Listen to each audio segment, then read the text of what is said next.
This video is brought to you with the support of TrueFire. Learn, practice, and play with TrueFire.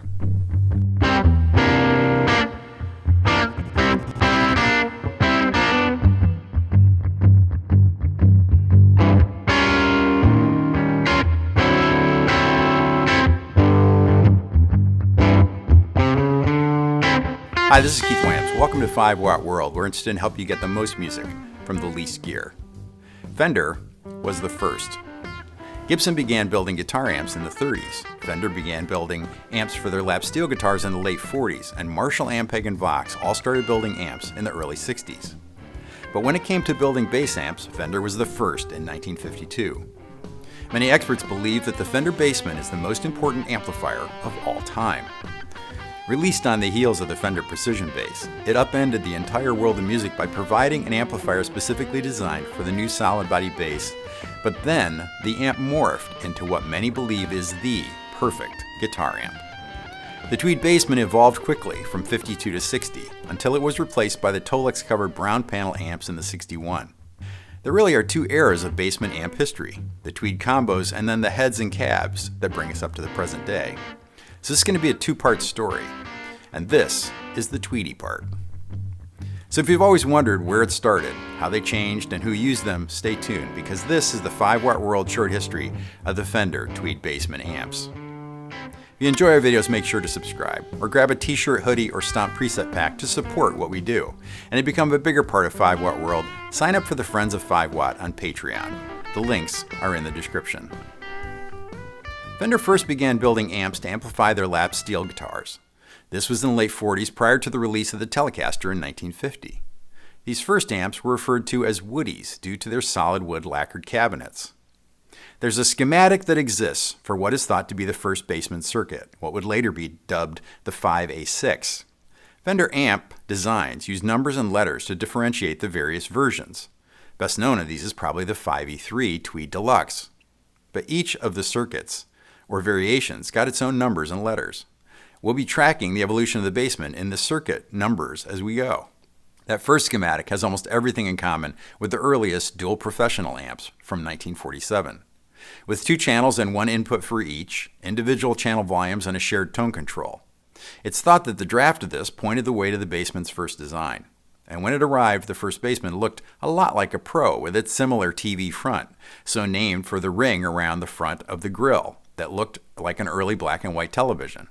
But by this time, they were very different inside. The Fender Precision Bass was released in November of 1951, but at that time, no amps were being produced specifically for the bass, so they were launched paired with Fender's TV-fronted 1x15-inch Pro amp. These earliest amps had preamps with octal tubes. The name octal came from the fact that the tubes had 8 pins for moving the signal in and out of the tube. These larger tubes differ from the later 9-pin or miniature tubes that we are more familiar with today.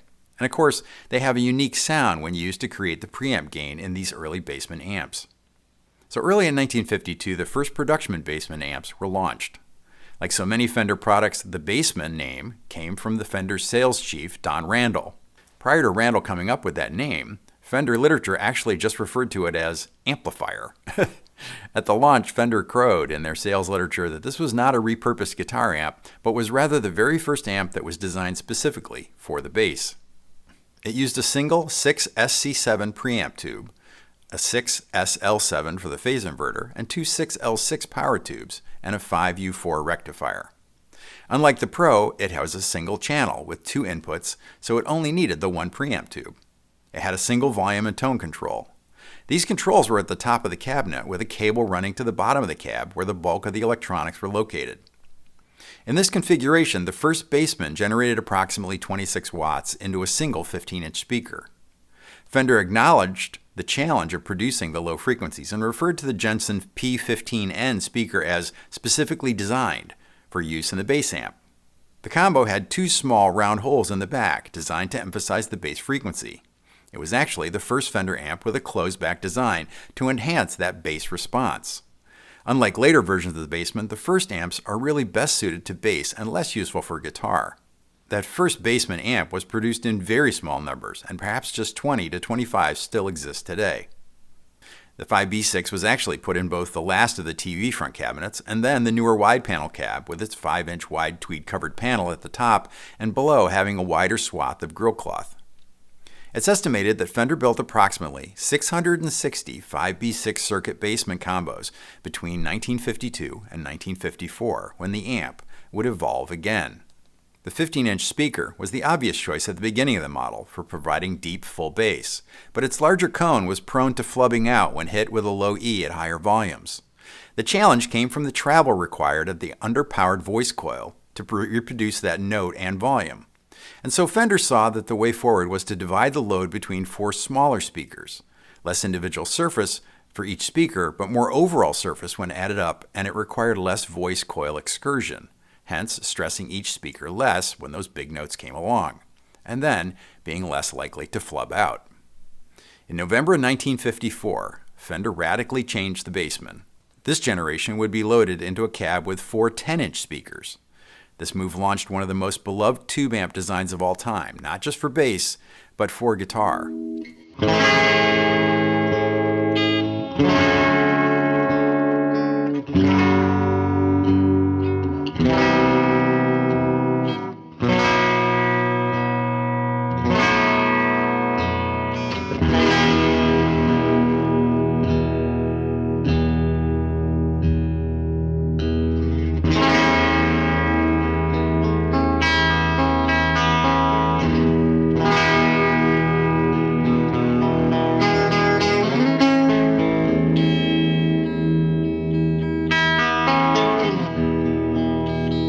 Though it isn't thought of as the best model for guitar, the later ones probably are more favored, Rory Gallagher used a 54 Tweed Bassman both separately and alongside his Vox AC30 with a treble booster pedal.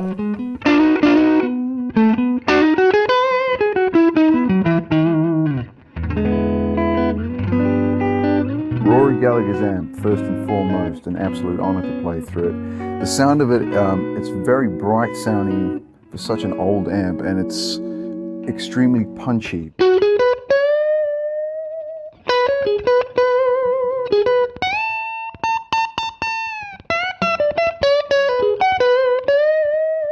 got great cut through, especially with a Strat. It sounds killer. You get that real Rory vibe out of it, and that's what it's all about.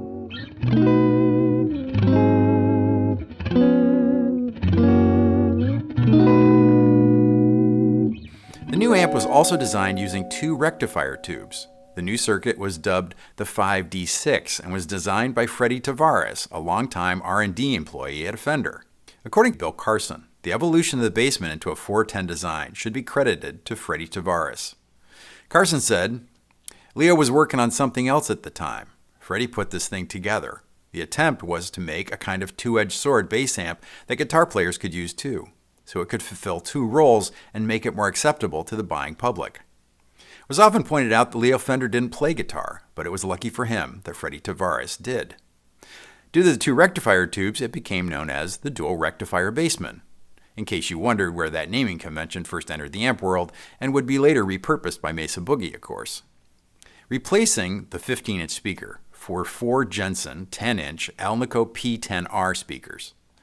Changes to the circuit jumped it from 26 watts to 40 watts. At lower volumes, you got wonderfully sparkling cleans, particularly with the new guitar model of the day, the Stratocaster, that was also released in '54. As you turned the amp up, it began to crunch in a wonderfully controllable way, and if you kept your foot in it, driving it harder, it just got creamier and sweeter. The power jump came from the changes to the circuit and to the change in output transformer to match the impedance needed of the 4 speakers. The circuit moved from cathode bias to fixed bias for the power tubes. The amp also had a cathodine phase inverter, which, using half of a 12AX7 tube, left the other half to be used for a 3rd gain stage. The preamp tubes were 12AY7, also of the newer 9-pin design, and they had slightly less output than a 12AX7. Unlike the earlier Bassmans, which had cathode biasing, which is done using a single large resistor, the new model had fixed bias design. A fixed bias lets the circuit be adjusted to maximize and stabilize the voltage. This increases the voltage available to the tubes, which increases the output, and that increases volume, of course. The 410-inch Jensen P10R speakers moved much more air than the single 15-inch, and along with the fixed bias gave the amp a much quicker response. The preamps moved from octal to the newer miniature or 9-pin tubes.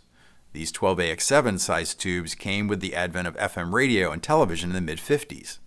This 9-pin design would become the dominant preamp and phase inverter tube from the 1950s forward. The first 4x10 Bassmen were launched with a small batch of prototypes in November and December of 1954. This 5D6 variant was produced for a very short time and in very small numbers. According to an article by Dave Hunter in Vintage Guitar Magazine, only 11 of these early 5D6s have survived to the present day. I reached out to TrueFire to be my sponsor because I've used them for years. With over 2 million users worldwide, whether you're a beginner, intermediate, or advanced level player, TrueFire has lessons to enhance and inspire your playing. Get 35% off courses using the promo code 5watt35, or like I do, sign up for the All Access Pass to use the entire TrueFire catalog. I really like TrueFire, and I think if you give them a shot, you'll like them too. Sign up now to start your journey to being a better guitarist. I'd like to thank TrueFire for their support in making this video. Fender had moved to the new narrow panel tweed cabinets in '54, so called because of the narrow, just over an inch wide, tweed covered panel at the top and bottom of the grill cloth on the front of the amp. This style of cabinet would be used from '54 until the end of the tweed era in 1960. Later in '55, they would introduce the 5E6-A that would include some small improvements. Demand for the Tweed Bassman grew dramatically, and Fender increased production. By the middle of '57, more than 1,500 5E6s had been sold. Though originally created as a bass amp, Fender had become hip to their use by guitarists, and Leo Fender's original partner, George Fullerton, said in an interview that he considered the Tweed Bassman to be the best amplifier that Fender ever built. The 1955 Fender catalog stated that the Bassman was, quote, an excellent amplifier for bass, but it is also an excellent amplifier for other musical instruments. It is a truly flexible unit. In July of 1957, Fender changed the design again to the 5F6. The main difference here was the move away from a pair of rectifier tubes to a single 83 mercury vapor rectifier tube. This was also a new preamp circuit that included a 3-knob tone stack with separate treble, mid, and bass controls. The phase inverter was changed from the cathodine design to what is known as a long pair phase inverter. This increased clean power output and gave the amp more headroom. In addition to these changes in the power section, the amp now sported 4 inputs.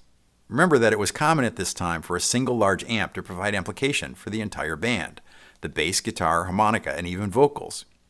On the 5F6, we find high and low gain inputs for each of the 2 channels. According to Tom Wheeler in his book, The Soul of Tone, the 5F6 seemed to, quote, combine the perfect array of preamp components, output tubes, power, negative feedback loop, passive tone controls, cab, baffle, and speakers. Dave Hunter explains in his book, Guitar Rigs, that the positioning of the cathode follower tone stack helps make the 5F6 particularly touch-sensitive, while the presence control facilitates a sharp top-end edge, but with undue harshness. The addition of this presence control highlights Fender's sense that the amp could be marketed for all instruments. Otis Rush told Guitar Player magazine, I watched Earl Hooker. He had a Strat, so I bought one. He had an old Fender Bassman, so I got that, put them together and developed a hell of a sound. I used to sing and play right through that amp. It takes a lot of punishment. In '58, the model was changed for a final time and designated the 5F6-A. It is this Bassman version that has created the reputation of the Bassman as perhaps the greatest amp of all time.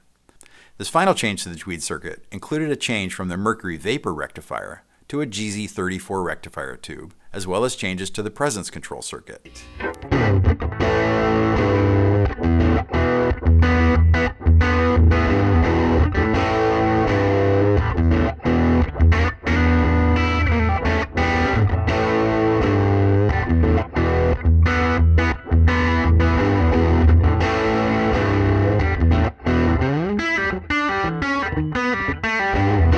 It's interesting that the '59 Bassman is often thought of as and lauded as the pinnacle of Tweed Bassman design, because the '58 is exactly the same circuit. Along with the changes to the rectifier tube, there were corresponding changes to the feedback loop that changed the way the preamp reacted. Andy Marshall of THD Amps was one of the first companies to issue a high-quality copy of the original 4x10 Bassman. Among the many factors that make the amp special, Andy points to the move to using a triad, heavy-duty, large-core, interleaved output transformer as a critical component. He reminds us that the output transformer should be viewed as not just a power manager, but as a significant tonal component, and the 4x10 had a bigger interleaved unit. In 1960, Fender moved to using the Jensen P10Q speaker. These speakers had a higher power handling capability and produced better clean tones than the P10Rs of the earlier 4x10 Bassmans.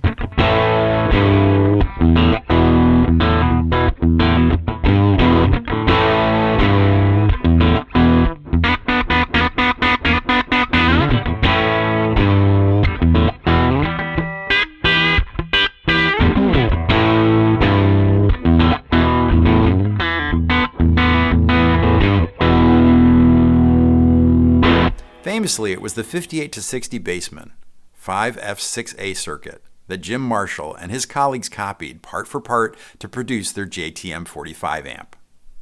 Remember, there was a ban on importing musical instruments from the US to the UK in place until 1959. So even in 1961, it was still very difficult to get enough US amps to fill demand. And so Jim Marshall decided to start building his own version of a 5F6-A Bassman.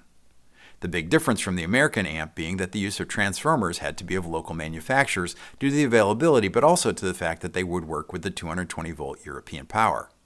Also, the capacitors and resistors and other small parts were British manufacture as well. Of course, the Marshalls were flipped from the tube-down design in the Fender to a tube-up design in the separate head and speaker cabinet. Their copy was so specific to the original that the switches even work reversed. You'd flip the switch down to turn the amp on, whereas on the original, you'd flip them up, much like any light switch in the world over. The manager of Marshall's retail store, Mike Borer, told the story of how a U.S. serviceman who was being shipped back to the States brought a Tweed Bassman in, and the store bought it. It was sold to the bass player for Adam Faith and the Roulettes, a chart-topping pre-Beatles band in the UK. Borer heard that the band gained a Vox endorsement, so when he bumped into the bass player again, he asked about that Bassman. He ended up buying it back for £60. After he went to work in the store in '61, Jim Marshall asked him if they could borrow it, so Marshall's technician, Ken Brand, could draw a schematic from the amp. The rest, as they say, is history. So in late in '62, Marshall had a prototype, and at the beginning they were building an amp Monday through Friday and selling it on Saturday, which gave them enough money to go buy the parts to build the next one. As one of the most powerful amps of its time, everyone in Buck Owens and the Buckaroos used Bassmans, progressing from the Tweed right up through the Silverface variants. Robbie Robertson used Tweed Bassmans in The Last Waltz. Buddy Guy used them in the '60s for many of the Chess recordings, including Stone Crazy. One of the endless stories of Tweed Bassman history was told by Buddy Guy and Guitar Player. I went up on stage with this long guitar cord and did what I had to do, and I had this little Fender Bassman amplifier which was blowing the big ones off the stage because it was in good shape. The next night the other group came over and said, "Man, don't you ever send us on after you." T-Bone Walker used a 4x10 Bassman. B.B. King used a Tweed Bassman as well. Buddy Holly used a 4x10 Bassman.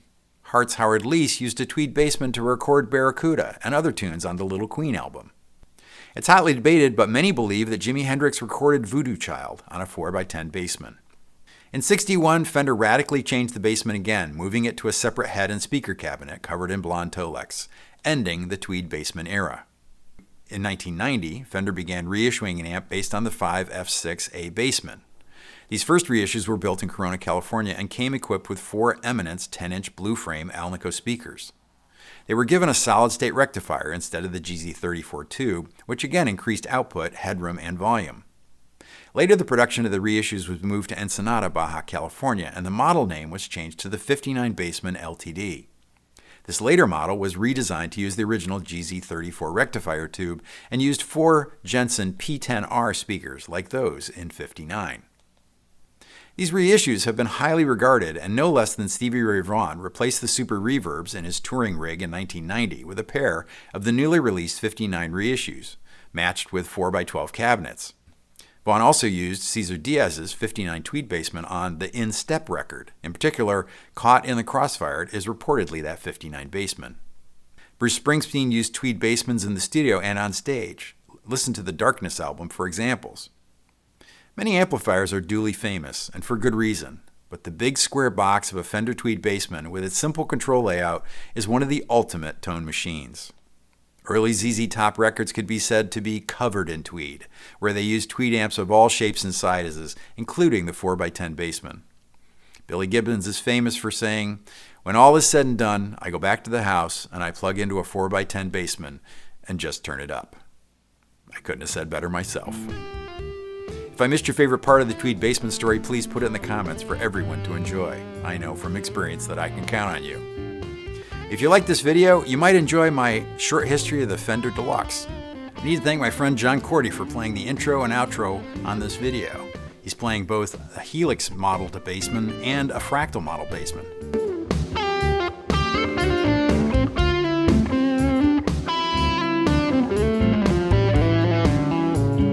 The fact that they exist in both of those worlds is a testament to the timelessness of these amp tones.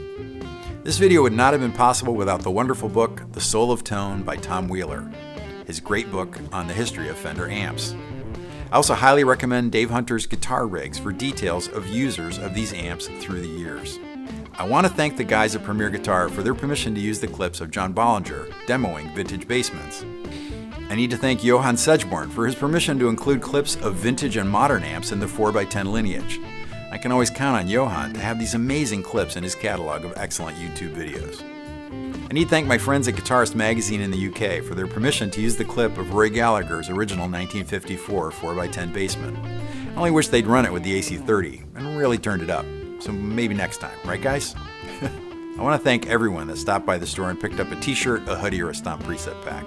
And in particular, I need to thank the friends of 5 Watt on Patreon. It's the guitar community I've always wanted. You're all 5 Watt World. I just make the videos. If you enjoyed this short history of the Fender Bassman, hit the like button. If you haven't subscribed yet, go ahead and do that too. Thanks for hanging with me till the end. Until next time, I'm Keith Williams. Thanks for being a part of the 5 Watt World.